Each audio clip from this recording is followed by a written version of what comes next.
Welcome to Aadya TV. మనతో పాటు professor Sangashetti Srinivas ఉన్నారు. ఆయన అడిగి తెలుసుకునే ప్రయత్నం మనం చేద్దాం. సార్ నమస్తే. నమస్తే సార్ చెప్పండి సార్, ఎన్ని రోజులు ఇట్లా ఈ నిరాహార దీక్ష చేయడం జరుగుతున్నది, మరి ఎందుకు చేయవలసి వస్తుంది? ఈ యూనివర్సిటీల పైన ప్రభుత్వం ఎందుకు కన్నేసింది? ఏ విధంగా అంటే బడుగు బలహీన వర్గాల పిల్లలు ఎక్కువగా ఇక్కడ యూనివర్సిటీలలో చదువుకుంటారు. మనం చూసినట్లయితే సెంట్రల్ యూనివర్సిటీలో కూడా ఇదే పరిస్థితి జరిగింది. మరి ఇప్పుడు హైదరాబాద్ నడి ఒడ్డున ఉన్న పురాతనమైన యూనివర్సిటీ పైన కూడా కన్నుబడింది. మరి దీన్ని కూడా అలా ఆక్యుపై చేయడానికి ప్రభుత్వం చూస్తుందా? ప్రస్తుతము పాలనలో ఉన్నటువంటి రేవంత్ రెడ్డి ప్రభుత్వము రియల్ ఎస్టేట్ దృష్టితోటే చూస్తుంది తప్ప సాంస్కృతికంగా, సామాజికంగా, సాహిత్యపరంగా సంస్థల్ని కాపాడే పని చేస్తలేదు. ఇంతకుముందు మీరు చెప్పినట్టు హైదరాబాద్ సెంట్రల్ యూనివర్సిటీలో సుప్రీంకోర్టు సొట్లు పెట్టిన తర్వాత అక్కడి నుంచి బయటపడ్డారు. అలాగే ఇదే ఆద్యకళని మన ఉస్మానియా యూనివర్సిటీలో పెడదామని చెప్పి ప్రయత్నం చేస్తే అక్కడ కూడా విద్యార్థులు అడ్డుకున్నారు. ఇప్పుడు అంబేద్కర్ ఓపెన్ యూనివర్సిటీలో కూడా కొంత స్థలం తీసుకుంటారు అని చెప్పి టాక్ వస్తూ ఉంది. అట్లాగే ఇప్పుడు ఇక్కడ హైదరాబాద్లో నగరం నడిబొడ్డులో ఉన్నటువంటి సురవరం ప్రతాపరెడ్డి తెలుగు యూనివర్సిటీలో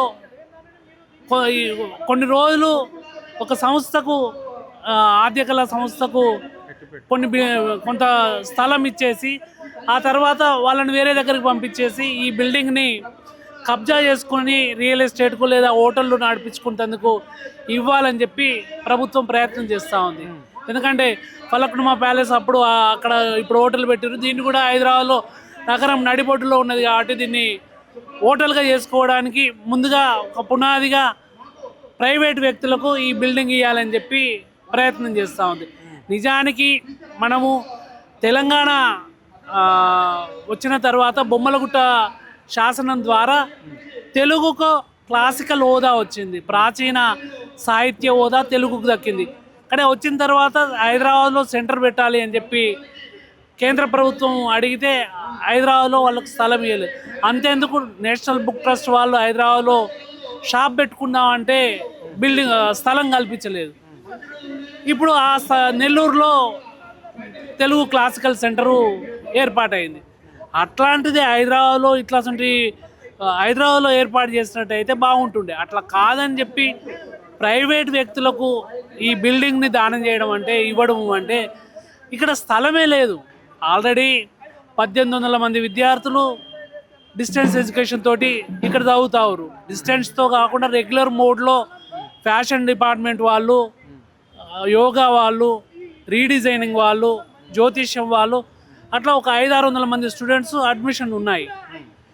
ఇంతమంది 1800 మంది వాళ్ళు, 600 మంది వీళ్ళు, ఒక 2500 మంది స్టూడెంట్స్కు కేంద్రంగా ఉన్నటువంటి ఈ ప్రదేశాన్ని, ఈ విద్యార్థుల్ని ఎల్లగొట్టినట్టయితే నీకు హైదరాబాద్లో మెట్రో సౌకర్యం ఉండి ఇక్కడ ఊరిని ఎక్కడి నుంచి వచ్చినా కూడా ఇక్కడ చదువుకునేందుకు వీలున్నది. Right sir. మరి ఇది ఇట్లా ఉంటే ఈ తెలుగు యూనివర్సిటీ పైన ఇట్లా కన్నేసిన ఈ ప్రభుత్వము కావచ్చు, ప్రభుత్వ పెద్దలు కావచ్చు.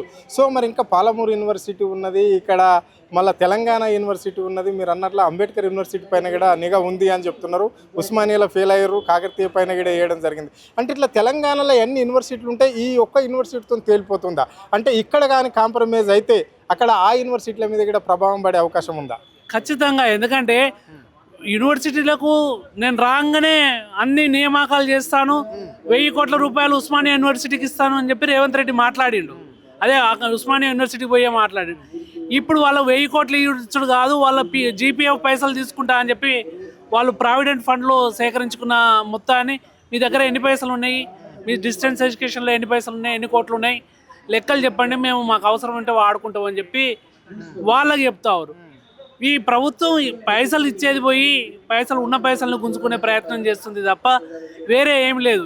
ఇది హైదరాబాద్ సెంటర్లో ఉన్నది కాబట్టి ఈ బిల్డింగ్ని వాళ్ళు ఇతరేతర ప్రయోజనాలకు, ఎందుకంటే ఆయన 7వ బిల్డింగ్, అది భూములు అమ్ముడు, జాగలు అమ్ముడు పనే చేస్తుండు. దీన్ని కూడా వేరే వాళ్ళకు అప్పచెప్పే ఉద్దేశంతో ఇక్కడ కబ్జా పెట్టాలని చెప్పి, తన మనుషులతోటి కబ్జా పెట్టించాలని చెప్పి చూస్తుంది. నిజానికి తెలంగాణ, ఆంధ్రప్రదేశ్ 2 రాష్ట్రాలు విడిపోయిన తర్వాత 2024 వరకు ఉమ్మడి రాజధానిగా హైదరాబాద్ ఉంది. హైదరాబాద్ అనేది 2024 నుంచి కేవలం తెలంగాణ రాష్ట్ర ప్రజల రాజధానిగా ఉంది.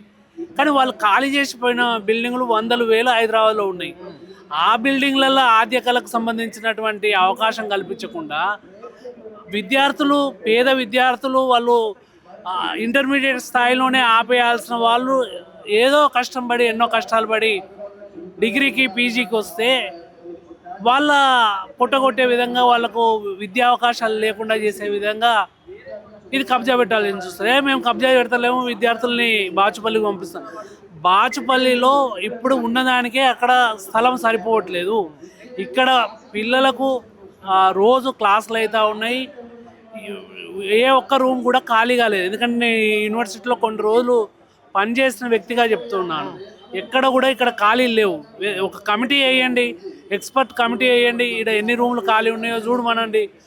వాళ్ళు ఆద్యకళకు సంబంధించిన ఎన్ని రూములు అవసరం ఉన్నాయో లెక్క తేల్చి వాళ్ళకు అవసరమైన రూములు ఇక్కడ ఉన్నాయా లేవా అని చెప్పి తేల్చుకున్న తర్వాత మీరు ఉన్నాయని చెప్పి నివేదిక వస్తే అప్పుడు ఆలోచించవచ్చు. రైట్ సార్, మరి ఇంత జరుగుతున్నప్పుడు ఇట్లా మీలాంటి ప్రొఫెసర్లు ఎందరో ఉన్నారు ఈ తెలంగాణ రాష్ట్రంలో, విద్యావంతులు ఉన్నారు, మేధావులు ఉన్నారు. ఎందుకు మరి ప్రభుత్వం పైన నోరు మెలపడం లేదు? ఎందుకు మౌనంగా ఉండవలసి వస్తున్నది? ఇది మౌనం అంగీకారమే కావచ్చు, కానీ మాట్లాడే వాళ్ళు మాట్లాడుతూ ఉన్నారు. కొంతమంది ఆ ఇన్ఫ్లుయెన్షియల్ పర్సన్స్ తోటి లబ్ధి పొందాలనే ఉద్దేశంతో మౌనంగా ఉంటుండేమో. ఇదే యూనివర్సిటీలో ఈ ఆద్యకళను స్థాపించినటువంటి జయదీప్ తిరుమలరావు 25-30 ఏళ్ళు పనిచేసిండు. 25-30 ఏళ్ళు పనిచేసిన తర్వాత ఆ వ్యక్తి అన్నం పెట్టిన ఇన్స్టిట్యూషన్స్కే కన్నం వేసే విధంగా ఈ పని చేస్తూ ఉండు. కాబట్టి ఈ పనులు ఇట్లాంటి విద్యార్థులకు చేటు చేసేటువంటి పనుల్ని ఆపేసి మిగతా ఎక్కడన్నా కూడా తీసుకోవచ్చు. ఎందుకంటే ఆల్రెడీ శ్రీశైలము భవనం పోయింది, కూచిపూడి భవనం పోయింది, రాజమండ్రి భవనం పోయింది. ఇప్పుడు తెలుగు యూనివర్సిటీ అనేది కేవలం కొన్ని హైదరాబాదు, వరంగల్కు మాత్రమే పరిమితమైంది. దీన్ని విస్తృతపరచాల్సింది పోయి తెలంగాణ సాహిత్యాన్ని, సంస్కృతిని, హెరిటేజ్ని కాపాడి, చరిత్రను కాపాడి, వారసత్వాన్ని కాపాడాల్సింది పోయి ఉన్నదాన్ని బొందబెట్టే పని చేస్తారు. కాబట్టి ఇది తెలంగాణ సమాజము, సాహిత్య సమాజము ఖచ్చితంగా వ్యతిరేకిస్తుంది. ఆ వ్యతిరేకించే వాళ్ళ దాంట్లో నేను ముందుంటానని చెప్పి చెప్తాను. Okay, right sir. ఇది ఆద్య కళకు మేము వ్యతిరేకం కాదు. అది ఎక్కడన్నా ఇప్పుడు తెలంగాణ ప్రత్యేక రాష్ట్రం ఏర్పడ్డాక ఉమ్మడి ఆంధ్రప్రదేశ్ వాళ్ళకు సంబంధించి ఇక్కడ తెలంగాణలో ఉండొచ్చు అని 10 సంవత్సరాలు ఇక్కడ ప్రభుత్వం పర్మిషన్ ఇచ్చినాక సుప్రీంకోర్టు పర్మిషన్ ఇస్తే ఇక్కడనే కొనసాగారు. ఆ కార్యాలయాలలో పెట్టుకుంటే బాగుంటుంది, కానీ యూనివర్సిటీలలో పెట్టడం ఏంటి అని చెప్పేసి కూడా ప్రొఫెసర్ చెప్పడం జరిగింది. కానీ ఇలాంటి వైఫల్యాన్ని మాత్రం అసలు ఒప్పుకునేదే లేదు. రేవంత్ రెడ్డి ప్రభుత్వాన్ని చిత్తు చేసైనా కానీ పిల్లల వైపు, అంటే విద్యార్థుల వైపు, బడుగు బలహీన వర్గాలు, పేదలు చదువుకునే విద్యార్థుల కళాశాలలను, యూనివర్సిటీలను కూని చేయడం ఏంటి అని చెప్పేసి కూడా ఆయన ప్రశ్నించడం అనేది జరిగింది. కొంతమంది సౌలభ్యం కోసం ఇక్కడ యూనివర్సిటీలను కూల్చడం ఏంటి అని చెప్పేసి కూడా ఆయన ప్రశ్నించడం అనేది జరిగింది. దీన్ని మాత్రము ఒప్పుకోనేటిది లేదు అని చెప్పేసి కూడా అంటున్నాడు. అంటే విద్యావంతులు, మేధావులందరూ కూడా ఈ పోరాటానికి మద్దతు తెలపాలి అని చెప్పేసి కూడా ఆయన కోరుకోవడం జరిగింది. కెమెరా పర్సన్ కళ్యాణ్తో అరుణ్, ఆద్య టీవీ, హైదరాబాద్.